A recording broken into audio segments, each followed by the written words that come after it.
It is great to be back, and it's great for me to report that our great American comeback starts by sending Joe Biden back to his basement in Delaware.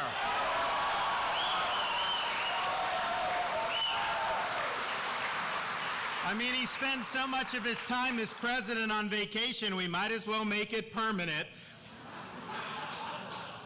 Now, it is great to be back. Now, a few weeks ago, we were in state. We were not actually scheduled to come to the Des Moines area, but before we decamped back to Florida, the weather was so nice that we felt we just had to come back and pay everyone a little bit of a visit. We appreciated that. I want to thank Pastor Newman for hosting us here at Eternity Church. Thank you so much. And thanks to your governor, Kim Reynolds, and all the legislators in Iowa who've worked to support her agenda. They've done incredible work in safeguarding freedom in Iowa. And Kim mentioned, that they get a lot done, really bold. People have said that Iowa is the Florida of the North, but I'll tell you, it very well may be that Florida is the Iowa of the Southeast. Iowa's setting the standard. You all should be proud about what they're doing. Now, I wish the elites in Washington, D.C. would take a page out of the Iowa playbook, but instead they have ignored what works, and they've continued to plunge this nation into the abyss. Our country is going in the wrong direction. We can see it, and we can feel it. Our southern border has collapsed. The Mexican drug cartels have more control over what goes on at the border than our own United States government. Millions of illegal aliens have poured into this country, including criminal aliens and even individuals on the terrorist watch list. The massive amounts of fentanyl that the cartels are bringing in has killed tens of thousands of our fellow Americans. Look at the economy. The Biden administration is doing all it can to make it harder for the average family to make ends meet and to attain and maintain a middle-class lifestyle. The bill for the massive borrowing, spending, and debt and record printing of money by the Fed, that's falling on the American people. Our dollar has lost almost 20% of its value in the last 4 years. Look at energy. You would think that with these economic problems with inflation, you may want to tap into more domestic energy, but no, Biden is deliberately trying to kneecap our energy production, and he's trying to force Americans into electric vehicles, which will make us more reliant on China, who provides most of the materials for the batteries. We have a bureaucracy that our founding fathers would find unrecognizable. It is an unaccountable, weaponized administrative state that unevenly wields authority depending on its targets. Two different sets of rules depending on whether you're a member in good standing of elite society or not. If Hunter were a Republican, he would have been in jail years ago.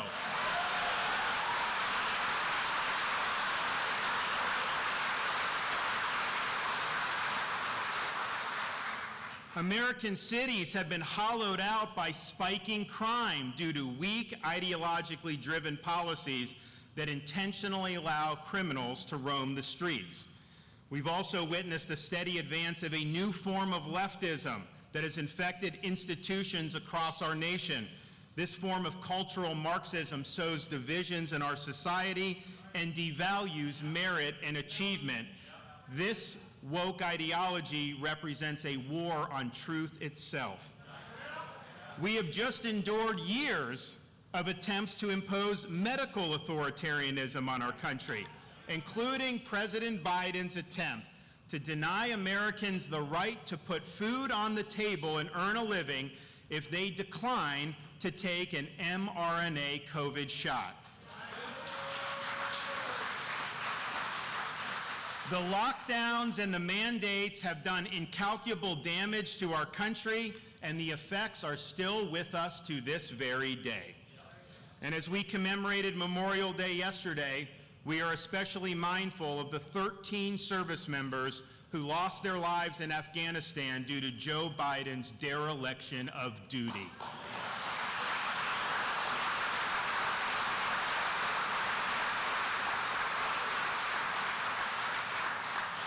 These failed policies result from elites in the political class who ignore the concerns of the American people and who put their interest above our nation's interest.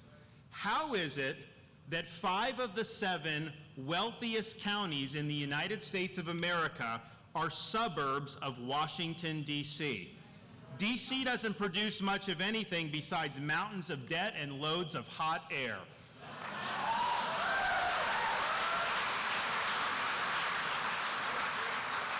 These elites are not enacting an agenda to represent us.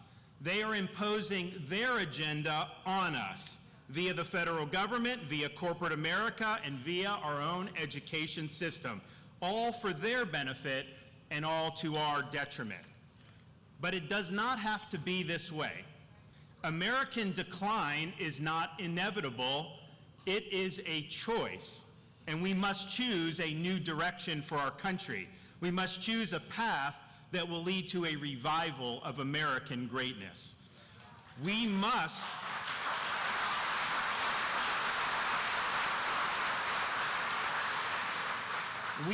restore sanity to our nation. We need fiscal and economic sanity. Stop pricing hardworking Americans out of a good standard of living through inflationary borrow, print, and spend policies. Embrace American-produced energy so we can be completely energy independent.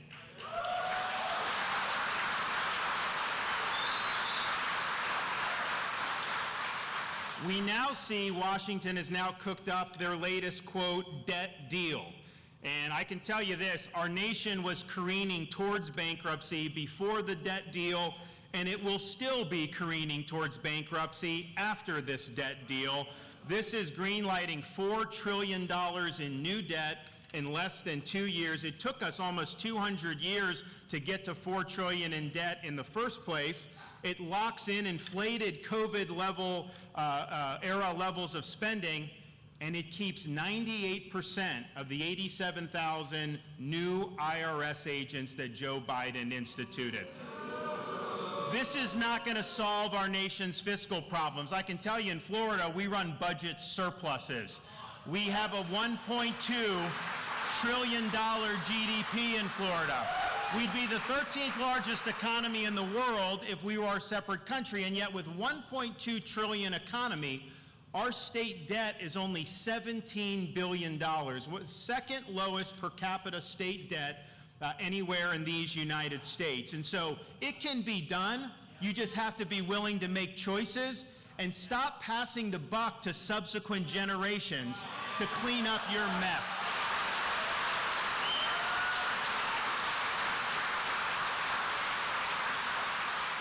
Now, restoring sanity means we can't have every major institution in our country going on ideological joyrides.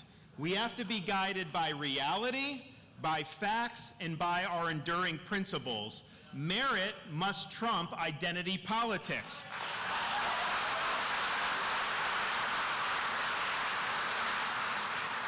And no American should have to compete in the woke Olympics just to get a job or just to get into school.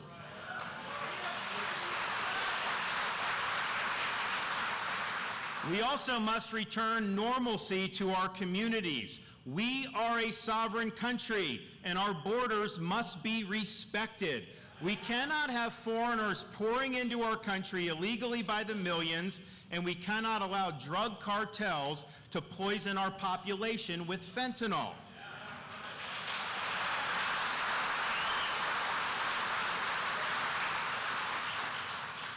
Law and order must be maintained, especially in American cities. We cannot permit the inmates to run the asylum. We must reject Soros-backed prosecutors who refuse to enforce the law. And we must always support the men and women of law enforcement who work hard to keep us safe.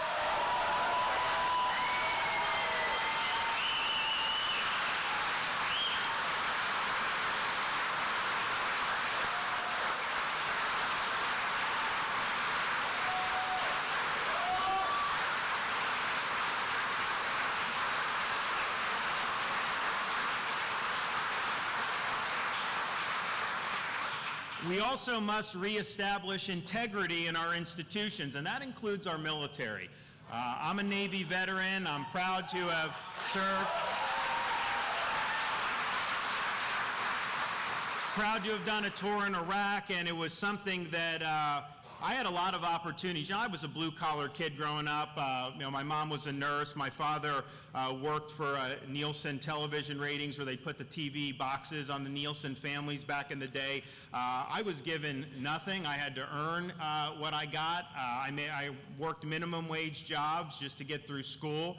But I was able to put myself in a position to have a lot of opportunities. I could have made a lot of money, but this was after 9/11. I felt that people should serve, and so I volunteered to do that.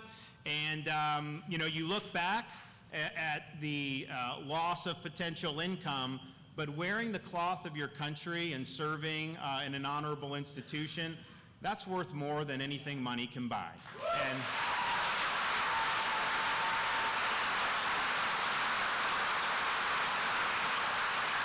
And I know so many people feel that way throughout the years, and it pains me when we see revered institutions like our very own military become more concerned with matters that are not central to the mission, whether it's global warming or gender ideology or pronouns. Morale is declining and recruiting is suffering. We need to eliminate these distractions, and we need to get focused on the core mission at hand.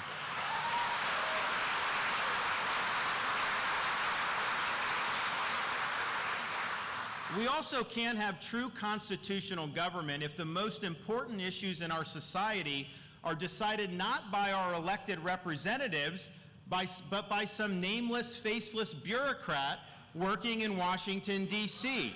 Reestablishing integrity to our institutions means we must reinvigorate our constitutional system by returning the government to its rightful owners, we the people.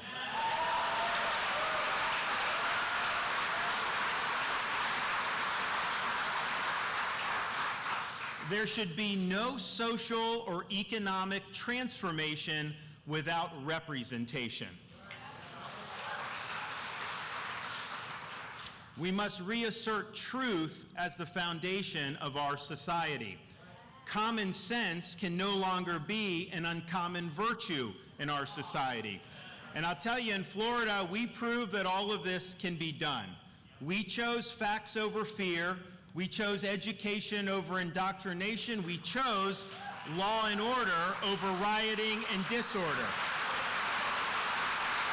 We in the state of Florida held the line when freedom hung in the balance. We refused to allow our state to descend into some type of Faucian dystopia where people's livelihoods were destroyed and their freedoms were curtailed. No. We protected people's rights, and like Governor Kim Reynolds, we ensured our kids had the right to be in school in person.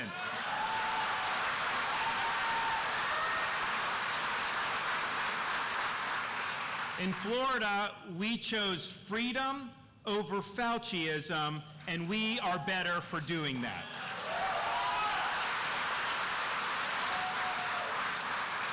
Now, we can look back at that and say, well, of course, wouldn't you want to do that? But at the time, we faced relentless opposition.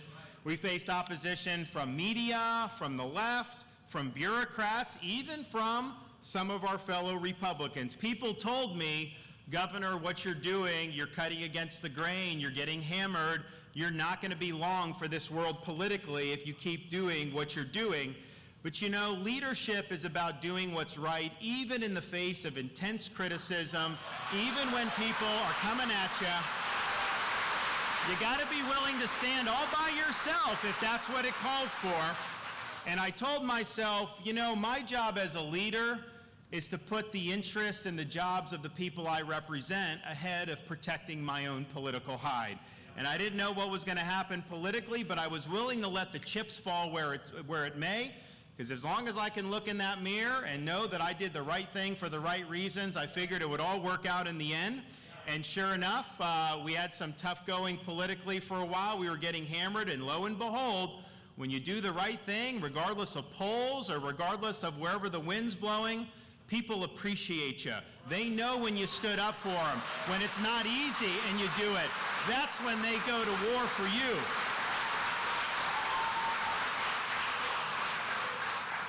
At the end of the day, leadership is not about entertainment. It's not about building a brand. It's not about virtue signaling. It is about results. And in Florida, we didn't lead with merely words. We followed up our words with deeds. And we have produced a record of accomplishment that we would put up against anybody in this country. We have in Florida barred land purchases like farmland by the CCP and related entities. Not happening in Florida.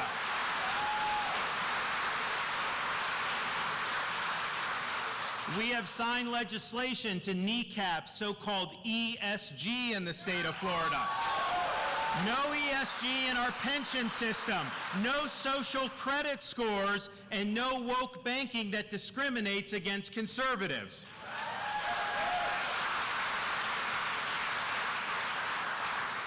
We signed the Heartbeat Bill, the strongest pro-life protections in modern Florida history.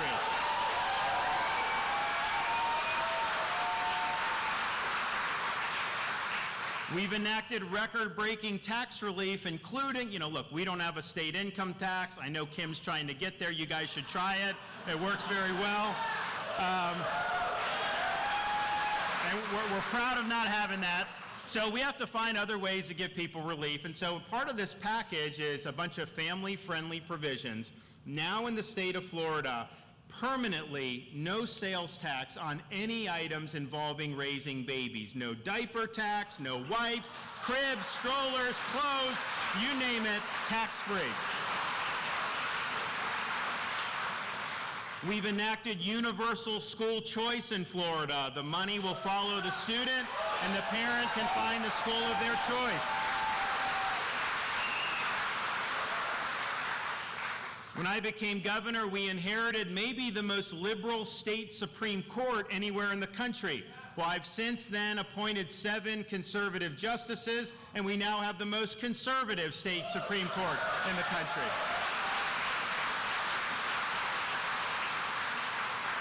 We have fortified Second Amendment rights by enacting constitutional carry legislation.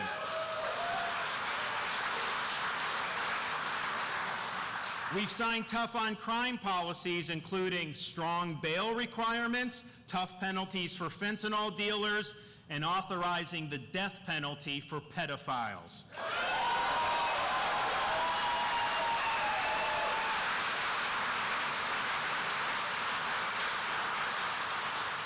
While jurisdictions in this country were defunding law enforcement, Florida stood up and backed law enforcement. We have enacted for 3 years in a row $1,000 bonuses for every sworn law enforcement and firefighter in the entire state of Florida. And we now have a program that when cops leave places like Philly or New York or Chicago and they're recruited to come to Florida, they're met not with derision, but with a $5,000 signing bonus because we appreciate what they're doing.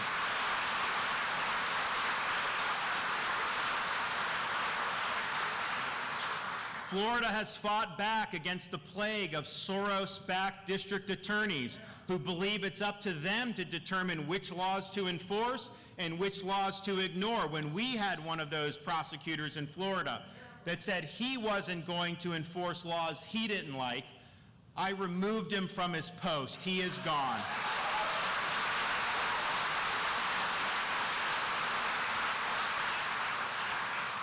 We have opposed illegal immigration by banning sanctuary cities, cracking down on human smuggling, deploying troops to help on the southern border, and even sending illegal aliens to Martha's Vineyard.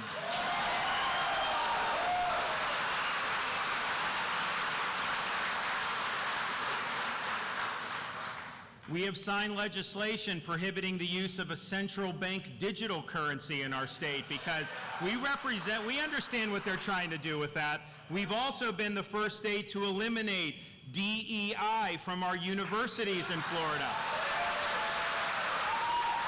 They say it stands for diversity, equity, and inclusion, but the way it's practiced, it's ideology being imposed on all these institutions. The way it's practiced, DEI better stands for discrimination, exclusion, and indoctrination, and that has no place in our public university system.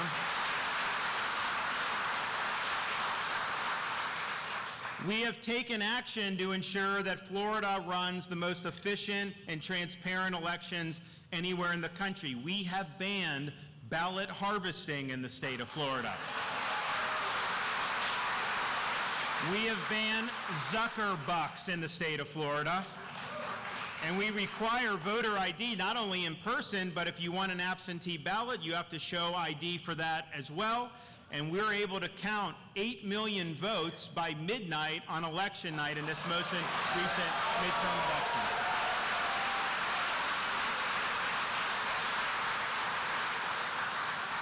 We had the privilege recently to sign legislation rejecting the Biden administration's attempt to unconstitutionally impose the WHO lockdown treaty. Florida will not recognize any of those provisions in our state.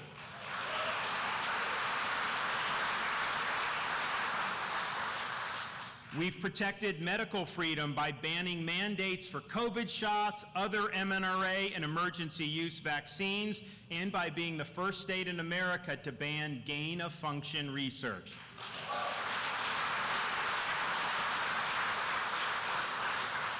And of all those accomplishments, while I'm proud of all that, maybe the thing that we're most proud of in Florida is that we have taken a very strong stand for the idea that the purpose of our schools is to educate kids, not to indoctrinate kids. And that we have a responsibility to protect parents' rights and to protect our children.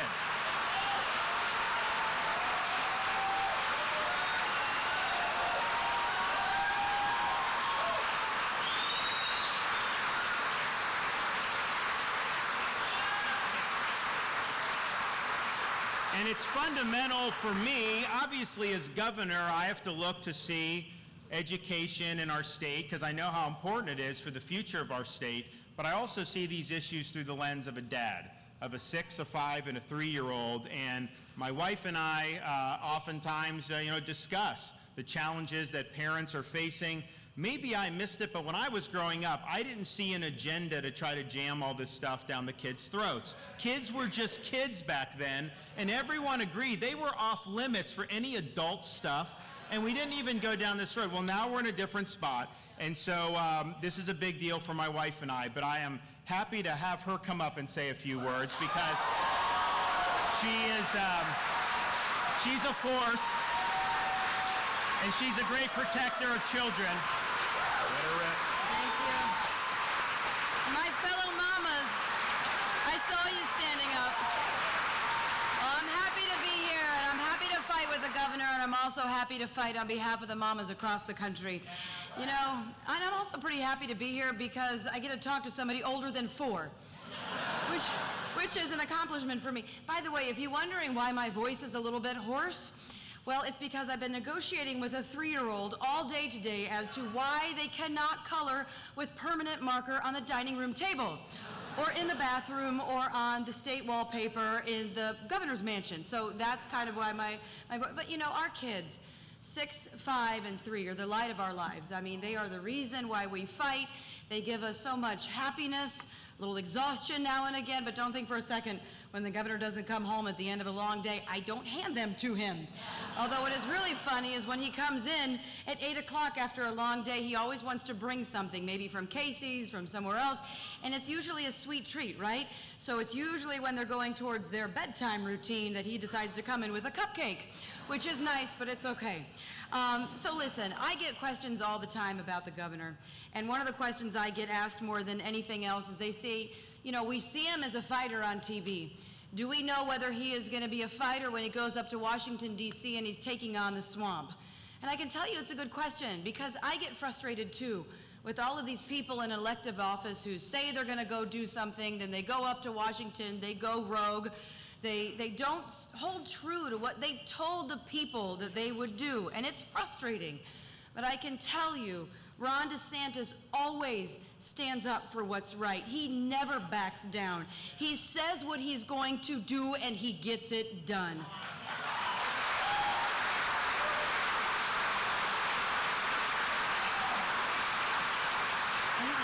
There's a lot of examples that I can point to, and he talked about it earlier, but I think this is really important because when you look at COVID, the world descended upon Florida.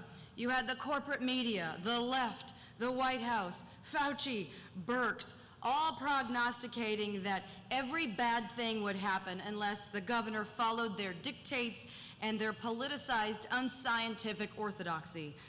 But he held the line in defense of the liberties of the people he represented. He never backed down. He took their livelihoods and their happiness above his own. And he said, just as he said earlier, because I love when he says this, it's my job to defend your job, even at the end of the day, if it means that I lose my job.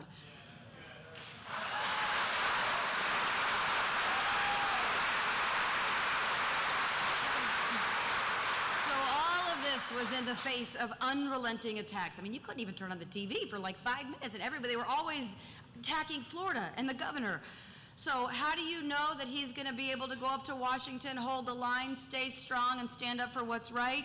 Because when it matters, when it really, really matters, when our fundamental principles are on the line, our God-given rights are on the line, and you have to make a decision in the moment that matters, that forever impacts the people, their lives, that you were there to represent. That's why you ran for office. And you know, you have two paths. You can take the path of least resistance. You can subcontract your leadership to the medical bureaucracy. You can aim for self-preservation. You can be more interested in your political, quote, career. Or do you hold the line? Do you defend the rights of the people, their ability to earn a living, to be with their loved ones, especially in their final moments? Do you fight for our children to be in school, to breathe without a mask forced on their face?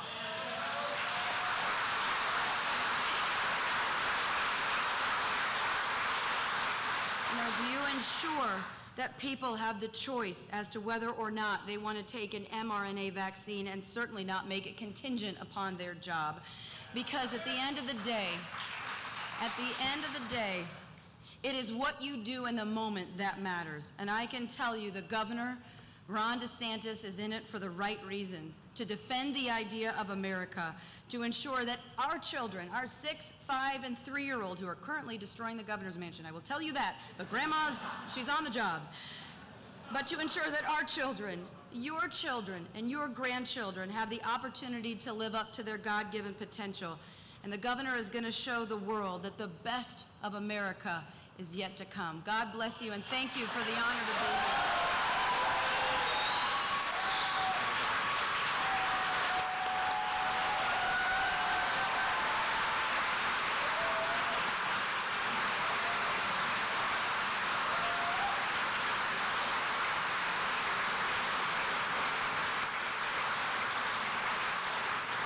Well, thank you for that. That was wonderful, and you haven't seen the half of all that she's done for our state, and she's been an inspiration to so many people. And she did, in our last campaign for governor, she created a Million Mamas movement. And the idea was to sign up 1 million mamas throughout the state of Florida. Now, because it's Florida, we also qualify grandmamas too, but it's good.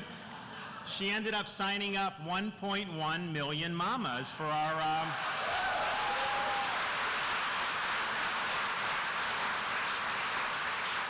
and I think the parents of this country are really going to rise up in 2024. I think this is going to be a central issue. Do you support the rights of parents to direct the education and upbringing of their children?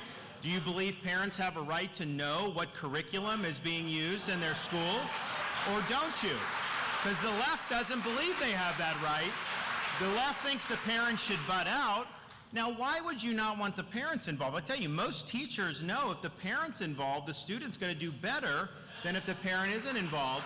And the reason they don't want the parent involved is not because of student achievement. They know if the parents are involved, that represents an impediment to them realizing their agenda and using the schools to pursue an agenda. So in Florida, we've enacted legislation to protect parents' rights, including curriculum transparency. So parents have a right to know what books are being used, what the curriculum is, and if it's inappropriate for age or violates Florida standards, they can blow the whistle. Now, the media will say, if there is a book that contains hardcore pornography in a 5th grade classroom, if a parent wants that removed, that's, quote, banning a book. And let me tell you, this is a hoax to talk about book bans. That's what they're doing. They're creating a hoax. Because you have to make decisions about curating which books are in a library or which books are in a classroom. And of course, using your tax dollars, those decisions should be age appropriate for the students involved. And so what I did, because they're talking about all this, we did a press conference and we called it Exposing the Book Ban Hoax. And before I had the parents come up, before I even said anything, we played on a video screen the images and some of the text of what the parents objected to. The local news that were covering it had to cut their feed because they said it was too graphic. Well, if it's too graphic for the 6 o'clock news, how is it okay for a 10-year-old school child?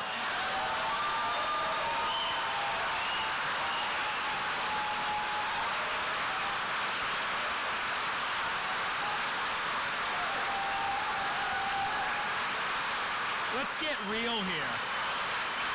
Let's stop with the indoctrination and let's focus on education. And to that end, Florida has led the way by eliminating critical race theory in our K through 12 schools.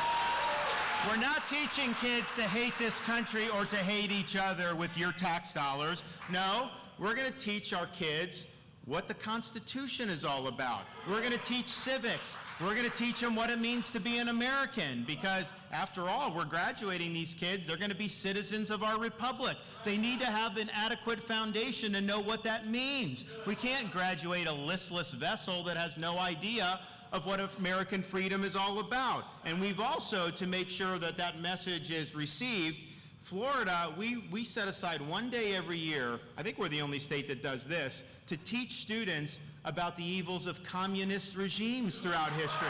We teach the truth about Marxism and Leninism, and we're going to keep doing it. We've also led the way, and Iowa's been right there with us and recently has done a lot on this, of eliminating gender ideology in our schools. It is wrong. It is wrong for a teacher to be telling a young student that they may have been born in the wrong body or that their gender is a choice. We don't allow this in our schools, and we don't now, in Florida, we've banned teachers from forcing students to choose pronouns. Some of these schools around the country, they want a second grader to choose pronouns. We are not competing in the pronoun sweepstakes in the state of Florida. Now, I can tell you that the parents in the state of Florida were very happy that we took those stands. The media was not happy about that. The left was not happy about that. And there was a little business that you may have heard of in Florida that also wasn't happy about that, named Disney. And people told me, they said, listen, the media's coming after you, the left, but if Disney weighs in, they're the 800-pound gorilla, you better watch out, they're going to steamroll you. Well, here I stand. I'm not backing down 1 inch. We run the state of Florida.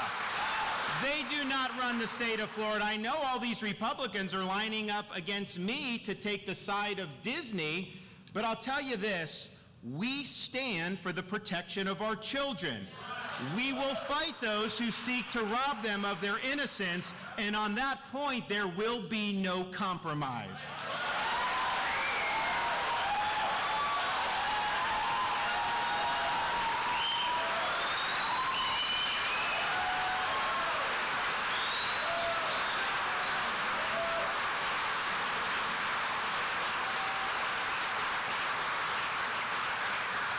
It is also wrong for a swimmer to compete for 3 years on the men's team and then switch to the women's team and then be named women's national champion?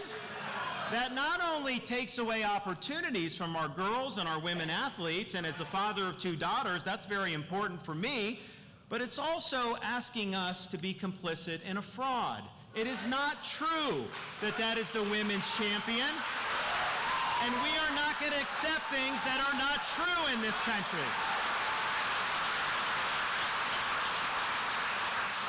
And it's sad we even have to say this, but it is wrong for physicians to perform sex change operations on minors.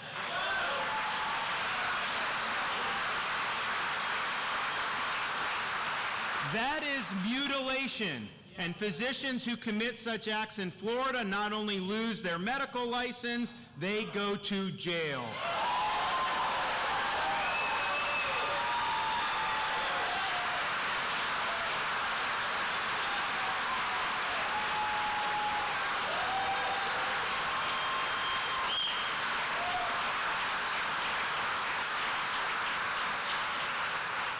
So with getting all of that done that we have in Florida, I can report the state of Florida is thriving.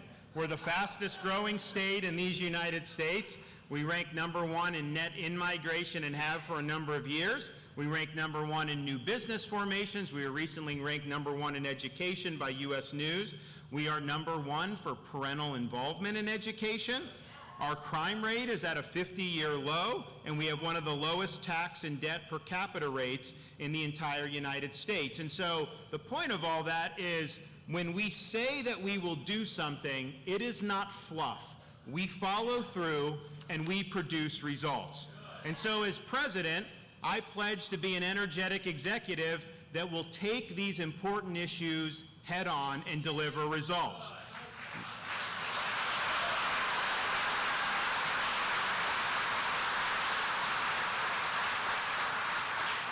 We will reverse Biden policies that have harmed our economy, and we'll build an economy where working Americans can achieve a good standard of living. Small business, not big business, needs to be the focus of our economy. COVID lockdown policies help the large corporations, and they hurt the mom and pops. The large businesses are bigger than they were prior to COVID. We also cannot allow the quest for short-term profit to trump the long-term national interests like our elites have done with the Chinese Communist Party for more than a generation. We need to rebuild critical infrastructure and manufacturing capability in this country. We cannot be dependent on China for critical goods and materials.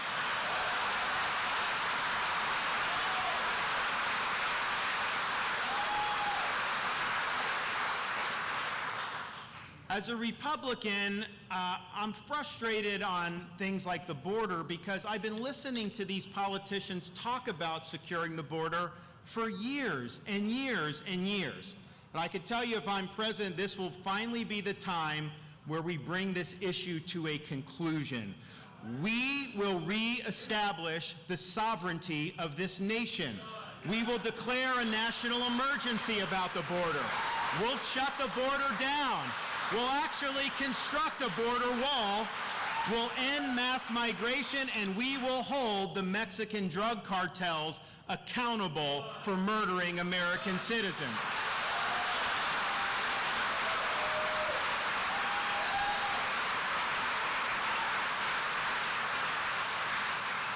We also pledge to usher in a reckoning for the federal government's disastrous COVID policies.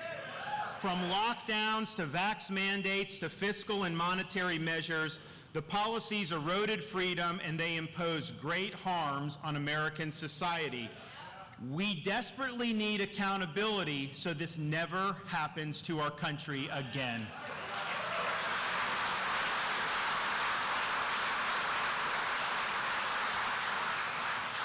We will not allow malignant ideology to be imposed on our society. We will kneecap ESG, we will nix central bank digital currency, and we will fight back against things like cancel culture. We will never surrender to the woke mob, and we will leave woke ideology in the dustbin of history.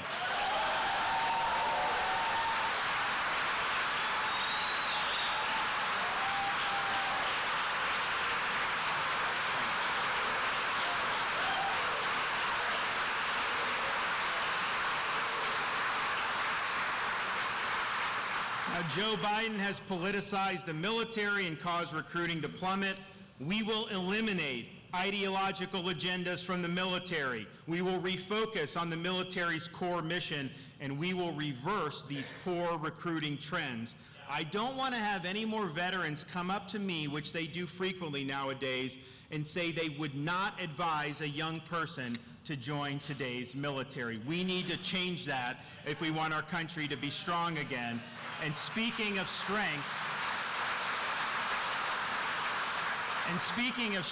we need to recognize that the Chinese Communist Party is the primary threat facing our nation internationally. We need to have a strong military to counter that threat. China's been empowered by elites in our own country for decades. They continue to build a strong military capability, and they are seeking to eclipse America as the world's leading superpower. We cannot allow our kids and grandkids to grow up in a century that is somehow a Chinese century. It needs to continue to be an American century.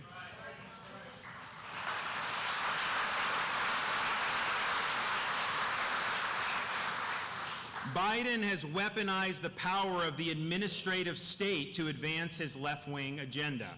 We will reconstitutionalize the executive branch, and we will bring this administrative state to heel once and for all.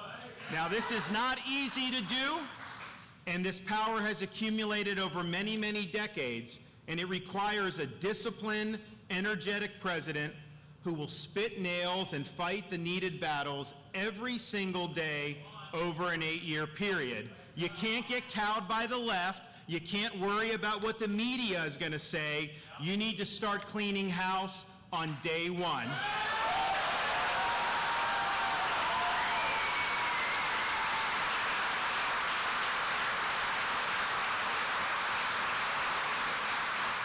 And if you are faced with a destructive bureaucrat in your midst like a Fauci, you do not empower somebody like Fauci. You bring him into the office and you tell him to pack his bags.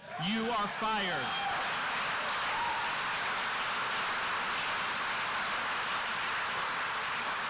And let's just be clear, it really does take 2 terms as president to be able to finish this job. The bureaucracy is so entrenched that I think we can bring George Washington back, and I don't think he could fix it in one single 4-year term. But we must get the job done, because if we do not reconstitutionalize this government, we are not going to have constitutional government anymore.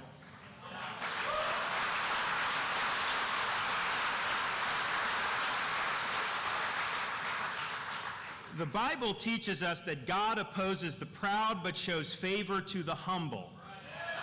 A leader must have humility to know that he can't do it alone. It's a team effort.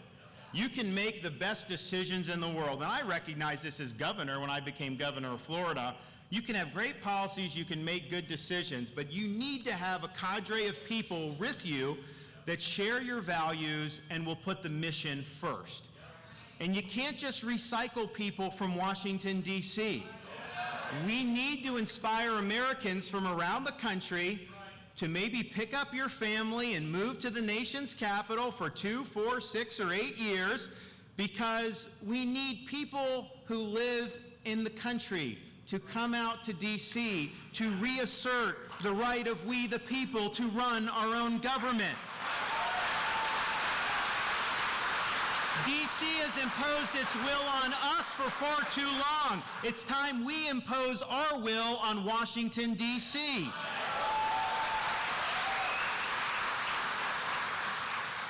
And you can't do any of this if you don't win. There is no substitute for victory.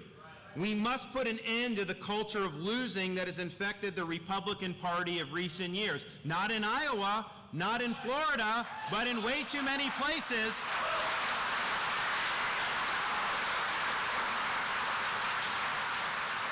The tired dogmas of the past are inadequate for a vibrant future. We must look forward, not look backwards. We must have the courage to lead, and we must have the strength to win, because the stakes couldn't be higher. I believe that if we make this election a referendum on the failures of Joe Biden, and if we provide a positive alternative for the American people, that we will win the election, not just for president, but for House, for Senate, and we will sweep into Washington with a chance to do great things. But if we get distracted, if we allow the election to become about other things other than Biden's failures, if he's able to hibernate in his basement for the whole campaign and not have to answer tough questions, well, then we may be in danger of seeing a Democrat sweep in 2024.